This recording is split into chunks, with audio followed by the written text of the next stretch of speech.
Ads లేకుండా latest episodes చూడండి. అసలేం మాట్లాడుతుందో చూడు. తను అన్నది నిజమే ఊర్మిళ. నువ్వు ఆ డిఎన్ఏ రిపోర్ట్ చూపించే ముందు ఒకసారి అలేఖ్యతో మాట్లాడి ఉండాల్సింది. సొంతంగా నిర్ణయం తీసుకున్నావు. అక్కడ లాభం లేకుండా పోయింది, ఇక్కడ ఎంత అరిచినా లాభం లేకుండా పోయింది.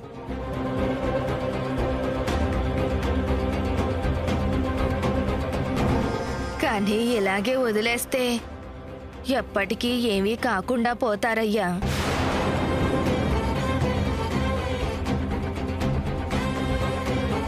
ఏయ్, నువ్వేంటి ఇక్కడ? వెళ్ళు.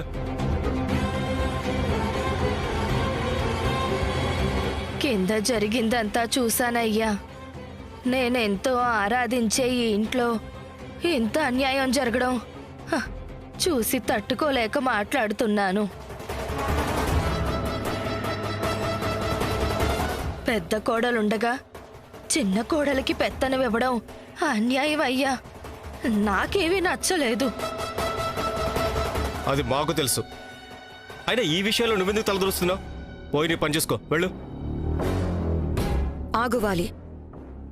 ఏదో చెప్పాలనొచ్చింది, చెప్పని. చెప్పు. కింద నిన్నలా చూడగానే నన్ను నేను చూసుకున్నట్టు అనిపించిందమ్మా. మా ఇంట్లో కూడా ఇలాగే జరిగింది.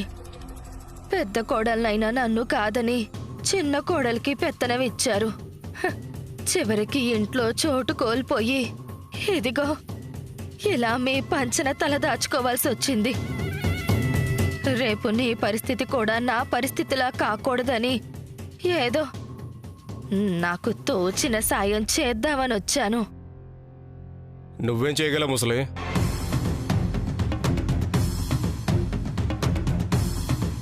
ఇంత చిన్న అగ్గిపుల్ల చాలదా అంత పెద్ద ఇంటిని తగలబెట్టడానికి? ఏదైనా ఉపయోగించుకునే దాన్ని బట్టే ఉంటుంది. నాకెందుకు సాయం చేయాలనుకుంటున్నావు? నీకొచ్చే లాభమేంటి? ఏముందా?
పోతుందని చెప్పు డాక్టర్. ఇది పోతే నా దారి కడ్డే ఉండదు.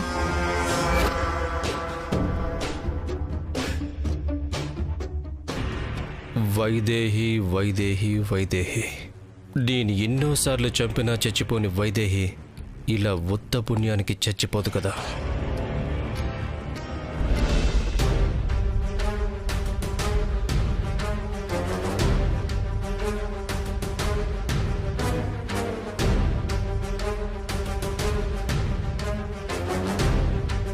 ఇంట్లో ఇంతమంది పెద్దవాళ్ళుండి ఈ మాత్రం మీరు గ్రహించలేకపోయారా?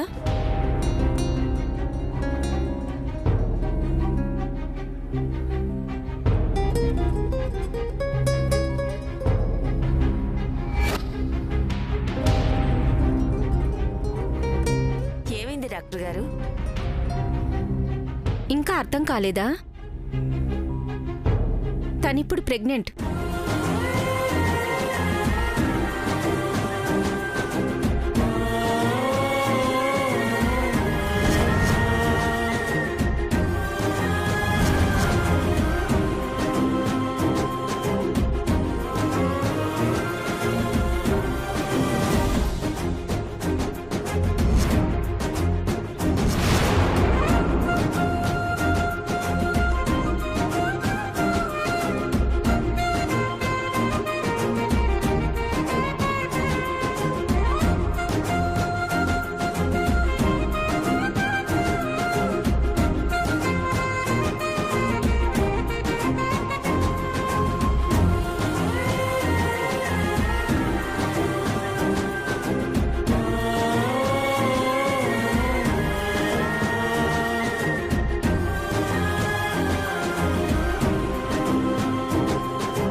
కన్నా ముందే పెళ్ళి, ఇప్పుడు పిల్లలు. జీవితం.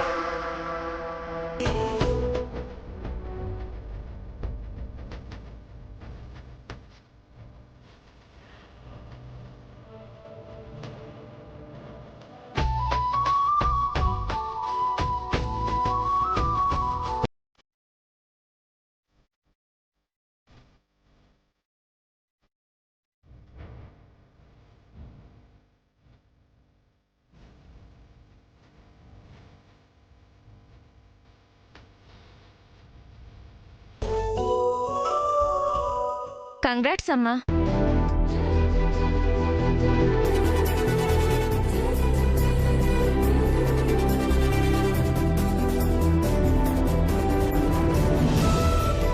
టైం చూసుకొని ఒకసారి హాస్పిటల్కి రండి. వెళ్ళొస్తానమ్మా. వైదేహి, అత్తయ్య,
మనవడా.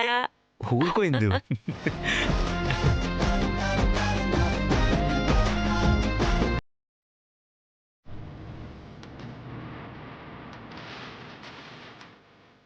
మళ్ళీ ఏదైనా అవకాశం రాకపోతుందా, ఈ ఇంటి కోడల్ని కాకపోతానా అని మనసులో ఏదో ఒక ఆశ ఉండేది. ఈ రోజుతో ఆ ఆశ కూడా పోయినట్టే.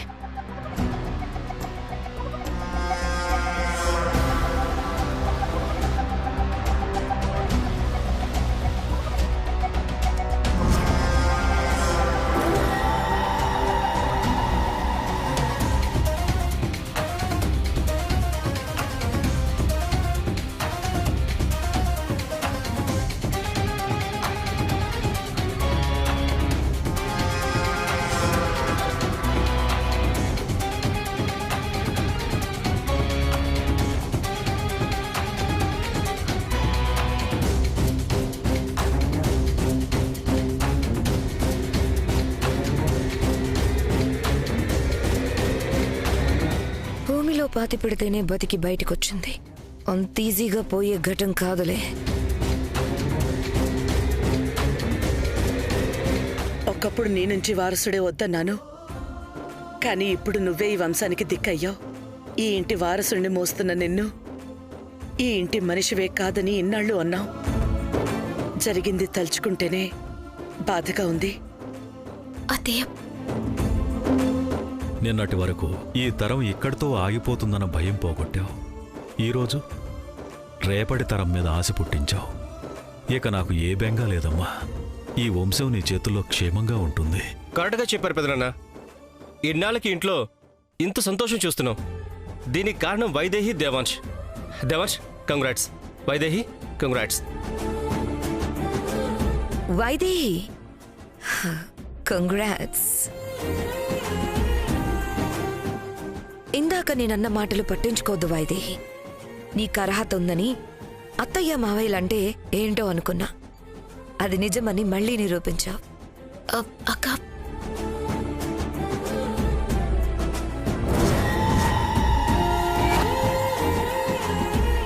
ఇప్పుడు అర్థమైంది కదా.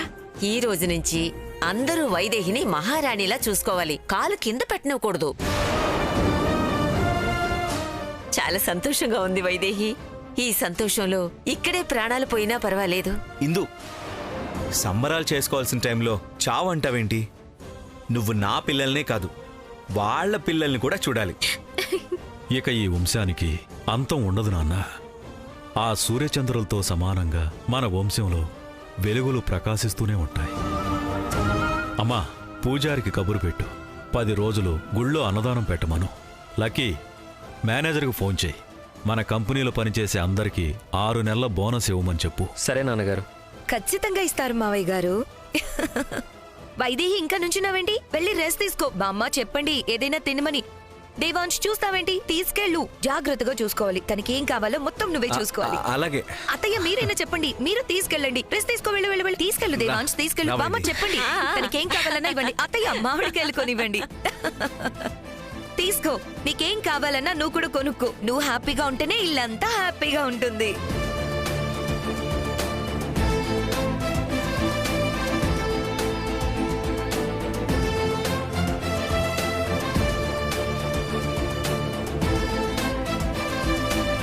చాలా సంతోషంగా ఉంది కదా? నీ తమ్ముడు తండ్రి కాబోతున్నాడని చాలా సంతోషంగా ఉంది కదా? నీకే వారసుడు రాబోతున్నట్టు సంతోషపడిపోతున్నావు. ఊర్మిళ, ఏ ఆపు, ఎందుకంత ఆవేశం? నువ్వు నీ ఆవేశాన్ని నీ కాళ్ళు తెప్పించుకోవడంలో ఉపయోగించు. ఆ తర్వాత నాతో సంసారం చెయ్యడంలో ఉపయోగించు, సరేనా? అడ్డమైన వాటికి ఆవేశం తెచ్చుకోవడం మానేయి. సంతోషపడుతున్నాడట, సంతోషం. సిగ్గుపడాలి. నీకో విషయం తెలుసా? నాకు ఎన్నో అవకాశాలొచ్చాయి, కానీ నేనింతవరకు తప్పటిడుగు వేయలేదు. అర్థం చేసుకో.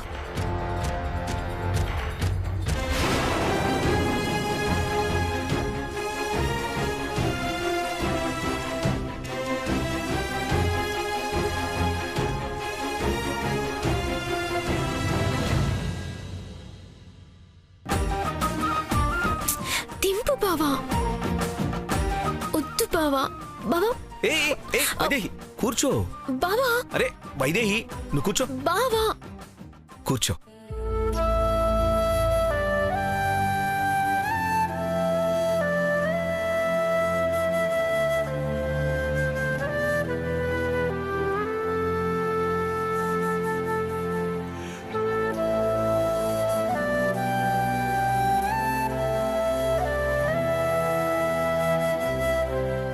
వైదేహి, ఈ క్షణం నుంచి నువ్వు చాలా జాగ్రత్తగా ఉండాలి. ప్రతి అడుగు ఆచితూచి వెయ్యాలి. ఆయన సంతోషంలో ఏం చేస్తున్నానో తెలియడం లేదు వైదేహి. కాళ్ళు చేతులు ఆడడం లేదు. బిడ్డ పుట్టబోతోందని తెలిస్తే ఇంత సంతోషంగా ఉంటుందా? మనం పుట్టబోతున్నామని తెలిసినప్పుడు మన అమ్మా నాన్నలు ఇంతే సంతోషంగా ఉండుంటారు కదా. ఈ లోకంలో ఉన్న సంతోషమంతా నా దగ్గరే ఉన్నట్టుంది. చాలా చాలా సంతోషంగా ఉంది వైదేహి.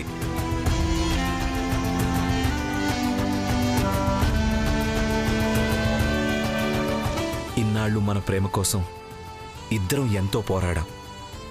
ఇప్పుడు ఆ ప్రేమకి ప్రతిరూపం రాబోతుంది వైదేహి. సంతోషం ఇలాగే ఉంటుంది. ఆకాశంలో తేలిపోతున్నట్టుంది.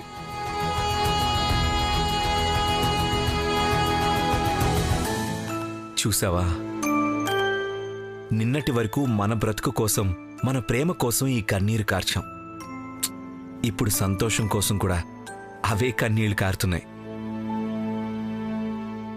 ఇది సంతోషంతో వస్తున్న కన్నీరు కాదు బావా.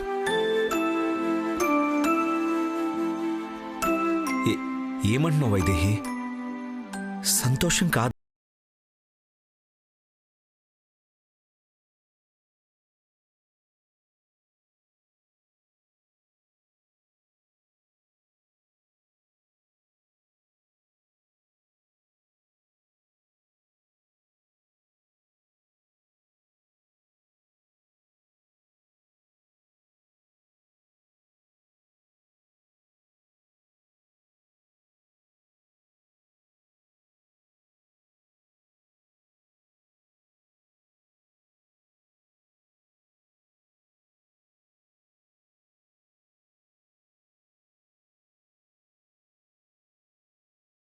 ఏం మాట్లాడుతున్నావు? వారసుడు వస్తున్నాడని ఇంట్లో అందరూ ఎంత సంతోషంగా ఉన్నారో చూసావు కదా. మరి తల్లివి కాబోతున్న నువ్వు ఇంకెంత సంతోషించాలి. కానీ ఎందుకీ బాధ? ఆ దేవుడు వరమిస్తే శాపమిచ్చినట్టు ఎందుకా భయం? వరమే బావా, కాని మనకున్న శాపం ముందు ఈ వరం నిలుస్తుందా? నాలో ఊపిరి పోసుకున్న ఈ ప్రాణం మన ప్రాణమే బయటపడుతుందా?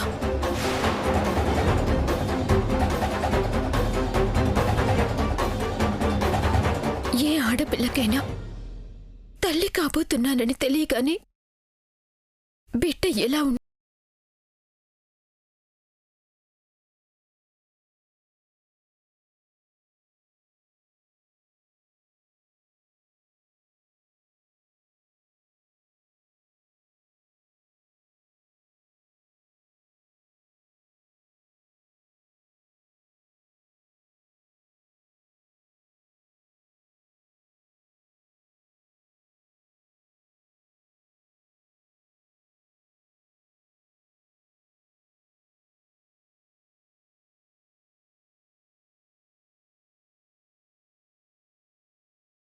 తర్వాతి తరంపై ఆశలు పెట్టుకోవద్దు.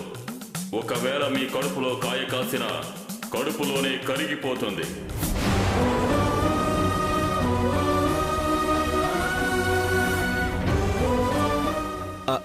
అర్థమైంది వైదేహి. తండ్రి కాబోతున్నానన్న సంతోషంలో ఆ సాధువు చెప్పింది మర్చిపోయా. వెంటాడుతున్న శాపాన్ని మర్చిపోయా.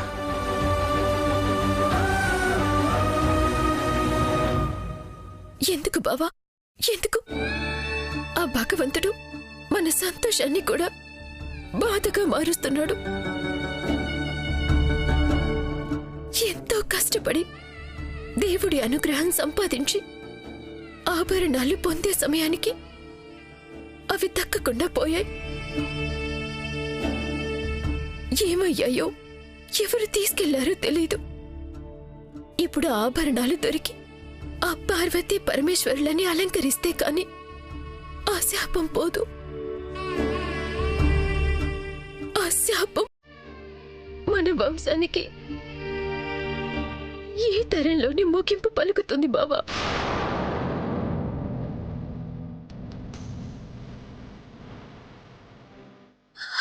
అలాంటప్పుడు ఆ తర్వాత తరమైన మన బిడ్డ మన చేతికి వస్తుందా? భయం వేస్తుంది బావా.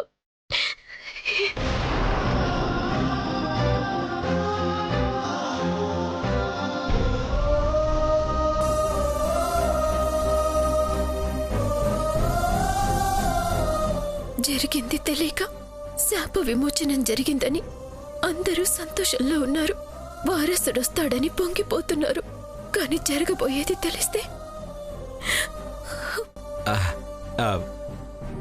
ఏం కాదు వైదేహి, ఏం కాదు. మన బిడ్డని ఏ శాపము ఏమీ చేయలేదు. నువ్వు ఈ ఇంటికి వారసునిస్తున్నావు. మన తర్వాత తరాన్ని తీసుకొస్తున్నావు. కానీ ఎలా బావా?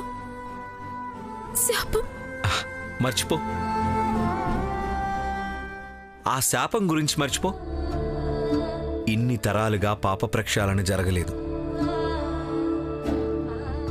ఈసారి కూడా జరిగే పరిస్థితి లేదు. అయినా జరిగింది కదా.